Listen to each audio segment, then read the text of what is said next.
એસોસિએશને અહીંયા આપણા મારફત જાહેર કરી છે કે જો આ પ્રશ્ન સાયલાએ જે હડતાલ પાડી છે જો નહીં પતે તો સમગ્ર ગુજરાત આવનારા દિવસોમાં સમગ્ર ગુજરાત આ હડતાલ સાથે જોડાશે એવી આજે અહીંયા જે કોરી એસોસિએશનના ગુજરાતમાંથી પધારેલા સૌ આગેવાનોનો આ તકે સુરેન્દ્રનગર જિલ્લાના કોરી એસોસિએશનના પ્રમુખ તરીકે હું એમનો આભાર માનું છું।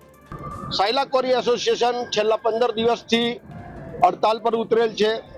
એમના માઇનિંગ લીઝ ખોટી રીતે માપવામાં આવેલા છે અને સરકારે જે અમને પરિપત્ર કરીને આપ્યો છે એનું સરાસર ઉલ્લંઘન થયેલ છે એવું અમારે ધ્યાને આવેલું છે। એ બાબતે અમે સૌએ ભેગા મળી એવું નક્કી કર્યું છે કે સરકારશ્રીમાં આવતા 15 દિવસ અમે સતત રજૂઆત કરીશું। રોજ જવાનું થાય તો રોજ જઈશું એની માટે અને આ પ્રશ્નોનું નિરાકરણ લાવવા પ્રયત્ન કરીશું। અમારી કોર કમિટી મેમ્બરના વ્યક્તિઓ હમણાં સરકારશ્રીમાં રજૂઆત કરવા જવાના છે 2 થી 3 દિવસમાં અને રજૂઆત સાંભળે અમારી એવી નમ્ર વિનંતી સરકારને છે। કંઈક પોલિસી હળવી કરે। વાત રહી ઈસીની, નવી માલિકીની જમીન અમારી ખુદની હોય એમાં અમે એપ્લાય કરીએ છીએ લીઝ માટે, તો એમાં પણ 3-4 વર્ષ લાગે છે।